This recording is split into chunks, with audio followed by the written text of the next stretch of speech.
آپ سبھی کا استقبال کرتا ہوں۔ غیر افسانوی نثر سیریز میں آج کے لیکچر کا موضوع سجاد حیدر یلدرم کے ایک مضمون حضرت دل کی سوانح عمری کے متن کی تدریس ہے۔ غیر افسانوی نثر کے ضمن میں مضمون نگاری سے متعلق گفتگو کرتے ہوئے ہم نے حالی اور مولانا ابوالکلام آزاد کی مضمون نگاری اور محمد حسین آزاد کی مضمون نگاری کے حوالے سے بات کی ہے۔ آج سجاد حیدر یلدرم کا ایک مضمون جس کا میں نے ابھی ذکر کیا، حضرت دل کی سوانح عمری، اسے سمجھنے کی کوشش کریں گے۔ سب سے پہلے میں آپ کو یہ بتاؤں کہ یلدرم کے مضمون حضرت دل کی سوانح عمری کا مرکزی خیال کیا ہے۔ اس مضمون میں یلدرم نے انتہائی دلچسپ انداز میں دل کی کہانی کو پیش کیا ہے۔ دل اپنی نو عمری میں کن تجربات سے دوچار ہوتا ہے، اسے کون لوگ پسند ہوتے ہیں، اسے کن چیزوں سے محبت ہوتی ہے، یہ ساری باتیں تفصیل کے ساتھ کہانی میں بیان کی گئی ہے۔ اس میں کہانی کے ساتھ یلدرم نے کہانی کو بیان کرنے میں جو اسلوب اختیار کیا ہے وہ بھی شگفتگی اور تازگی سے بھرپور ہے۔ دل کی نو عمری کی داستان بیان کرتے ہوئے یلدرم نے ایسے پہلوؤں کو بیان کیا ہے جن تک عام طور پر نگاہ نہیں جاتی۔ مضمون کافی طویل ہے اور ان کی جو کتاب ہے خیالستان، ان کے مضامین کا جو مجموعہ ہے اس میں یہ مضمون شامل ہے۔ تو پورا مضمون تو ظاہر ہے کہ اسے پیش کرنا بہت مشکل ہے، لیکن اس کے اتنے حصے یہاں پیش کیے جائیں گے ضرور جن سے اس پورے مضمون کی کہنا چاہیے کہ ایک جو خاکہ ہوتا ہے وہ آپ کے ذہن میں آ جائے۔ کہیں کہیں چھوڑ کر کے زیادہ تر حصے میں نے لے ہی لیے ہیں، تو اس مضمون کو شروع کرتے ہیں۔ ابتدا کیسے ہوتی ہے اس مضمون کی؟ ابتدا میں یلدرم کہتے ہیں کوٹ، مجھ سے یہ خواہش کی گئی کہ اپنی سوانح عمری لکھوں، یعنی اب یہ دل کے بارے میں بات چل رہی ہے کہ دل خود اپنی سوانح عمری بتا رہا ہے۔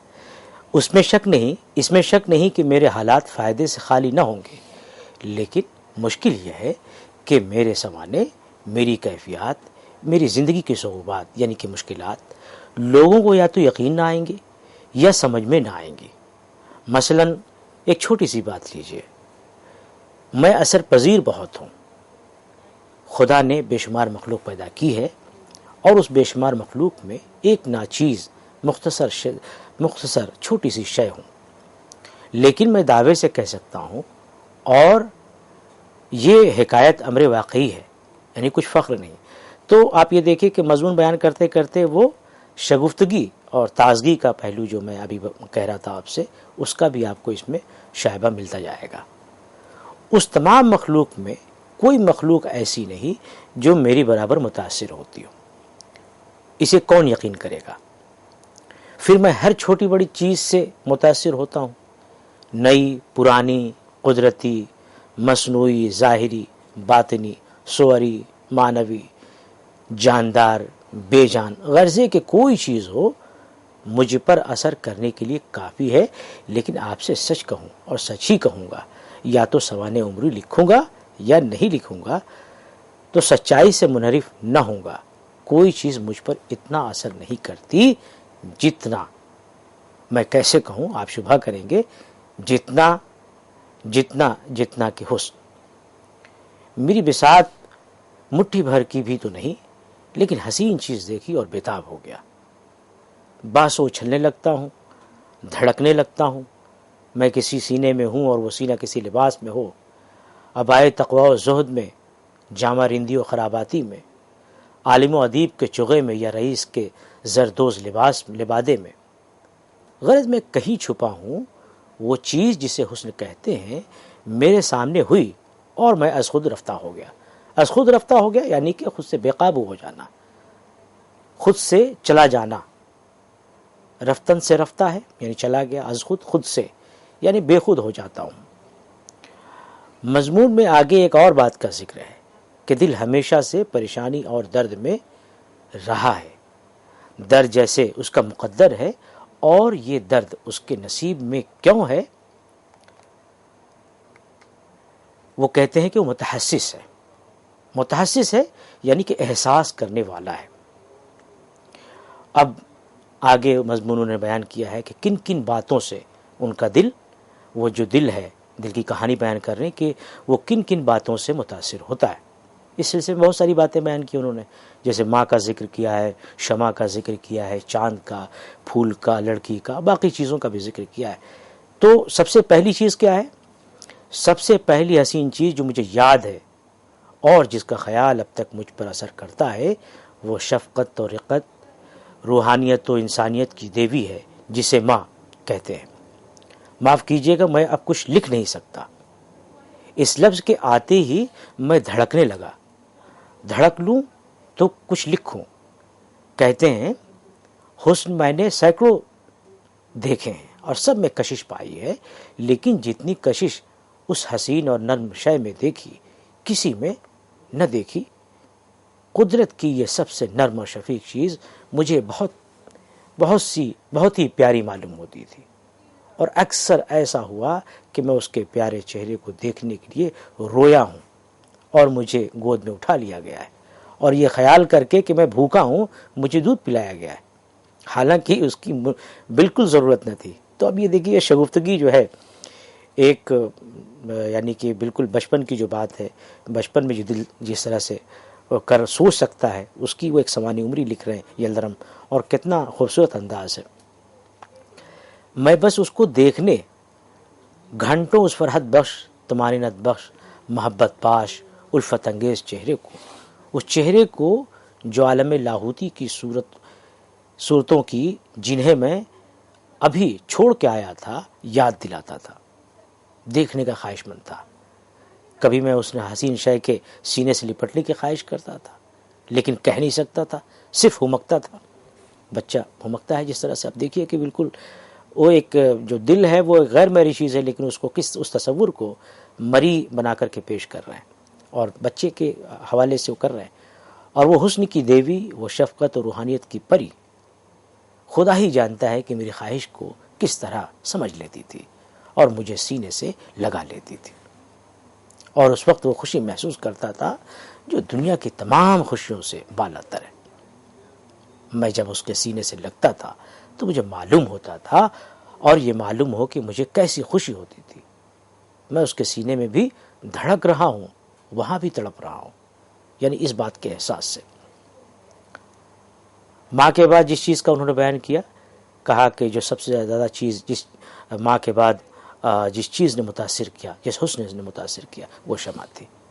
لیکن لوگ اس سے لپٹنے نہیں دیتے تھے، بلکہ اس کے قریب بھی جانے نہیں دیتے تھے، اس سے روکتے تھے۔ پھر کہتے ہیں کہ یہ حقیقت بعد میں کھلی کہ ہر حسین شے شفیق نہیں ہوتی۔ اس کے بعد وہ چاند کا ذکر کرتے ہیں کہ چاند وہ بے جان مخلوق میں سب سے زیادہ طرب انگیز چیز، یعنی 14ویں رات کا چاند مجھے بالکل بےتاب کر دیتا تھا۔ اسے بھی پکڑنے، اس سے بھی ملنے کی خواہش ہوتی تھی۔ میں اسے اپنے پاس، اپنی طرف متوجہ سمجھتا تھا۔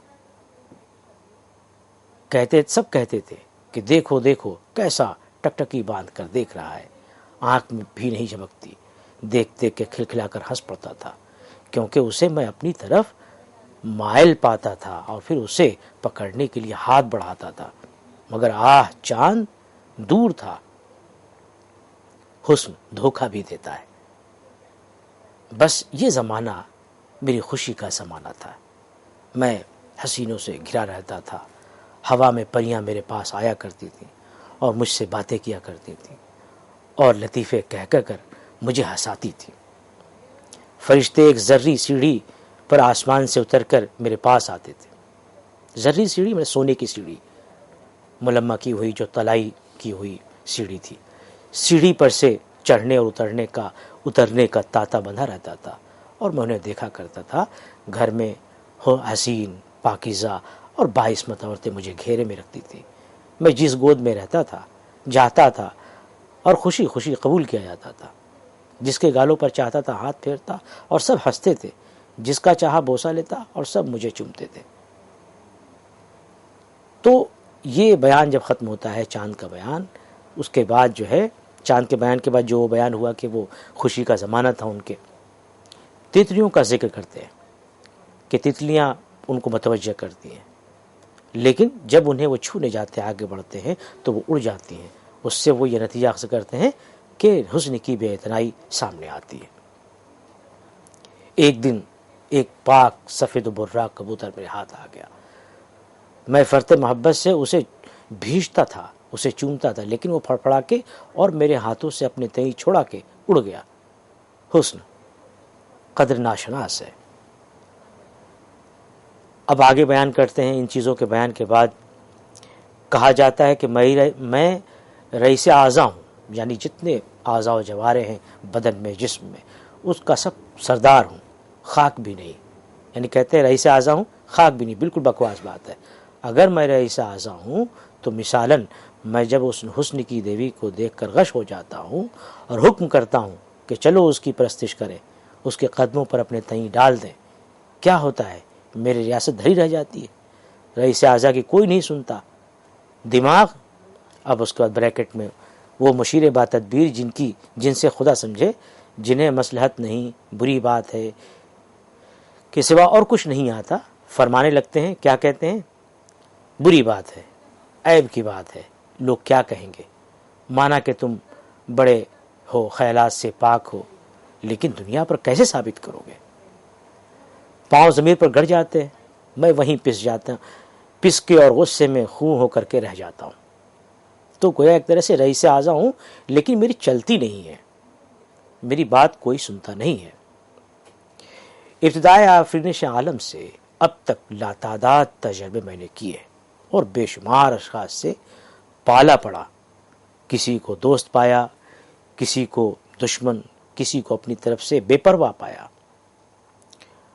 انہیں جنہوں نے مجھے اپنی طرف کھینچا میں کبھی بھولوں گا تھوڑا ہی۔ نجد میں مجھے لیلا نے بہت پریشان کیا۔ نجد وہ جو عرب میں حجاز اور عراق کے درمیان جو جگہ ہے، اس کا مقام کا نام ہے، وہ بہت پتھریلی، مطلب وہاں پہ کوئی درخت نہیں ہے، ویران جگہ ہے۔ تو نجد میں مجھے لیلا نے پریشان کیا۔ ایران میں شیری کے ہاتھوں میں بہت بھٹکا، مگر شکنتلا بہت زبردست کیریکٹر ہے۔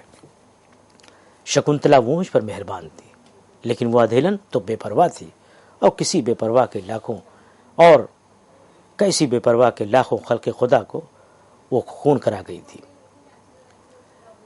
سوانح عمری میں حقیقت سے گریز نہیں کرنی چاہیے، وہ اب یہ کہتے ہیں۔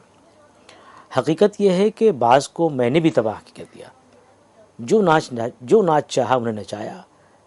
قیس عامر کا جب خیال آتا ہے تو میں بہت کڑتا ہوں۔ فرحات کی زندگی تلخ کر دی، ہند کے بادشاہ جہانگیر کو بھی میں نے بہت ستایا۔ مضمون میں آپ دیکھیں کہ جملہ معترضہ کے طور پر یہ بھی کہا گیا ہے کہ ظلم اور سختی سے حضرت دل کی دشمنی ہے، اسی طرح حد سے زیادہ تعقل سے نفرت ہے، یعنی کہ سمجھداری کی باتوں سے اسے نفرت ہے۔ اسی لیے دنیا نے حکماء اور فلسفیوں اور بھی ممتاز ہستیوں جیسے کہ بیکن ہیں، ابو علی سینا ہیں، ابن رشد ہیں، اقلیدس ہیں، نپولین ہیں، تیمور اور چنگیز ہیں، ان کو اپنا دشمن سمجھتا ہے۔ وہیں شیکسپیئر کو، کالیداس کو، حافظ کو، اکبر کو، کبیر کو یہ اس کے دوست ہیں۔ یہ جملہ معترضہ کے طور پر اس مضمون میں یلدرم نے بات کہی ہے۔ پھر اس کے بعد وہ مشرق اور مغرب کی طرف آتے ہیں۔ پہلے مشرق میں جو حسن کا رویہ رہا ہے ان کی طرف، اسے وہ بیان کرتے ہیں۔ وہ کہتے ہیں کہ سب سے پہلے مجھے یہ کہنا ہے کہ مشرق ہو یا مغرب، یورپ ہو یا ایشیا، میں نے ہر جگہ بد نظمی، ہر جگہ لٹیروں، قزاقوں کو درپے آزار دیکھا۔ مشرق بالخصوص ہندوستان سے مجھے بہت شکایت ہے، مجھ پر چاروں طرف سے حملے ہوتے ہیں، لیکن کس طرح؟ دل نارا سامنے آ کر حملے نہیں کیے آتے، بلکہ گاڑی کی جھلملیوں سے، جھروکوں میں سے، کھڑکیوں میں سے، گھونگھٹوں میں سے، آنچلوں میں سے مجھ پر تیر برسائے جاتے ہیں، اور میں جواب نہیں دے سکتا۔ 12 حملہ آوروں کے نرغے میں پھنس گیا ہوں، مگر نظر اٹھا کے دیکھتا ہوں، مدافع کی غرض سے نہیں، مدافع یعنی کہ ڈیفنس کی غرض سے نہیں، کیونکہ اس کی طاقت نہیں، بلکہ استرحام، التجا کی نیت سے۔ استرحام یعنی رحم کی طلب کے لیے، التجا کی نیت سے۔ تو حملہ آوروں کا پتہ نہیں، چشم زدن میں غائب، غرفہ بند یعنی دریچوں میں بند ہو جاتے ہیں، جو بالا خانے اس میں بند ہو جاتے ہیں،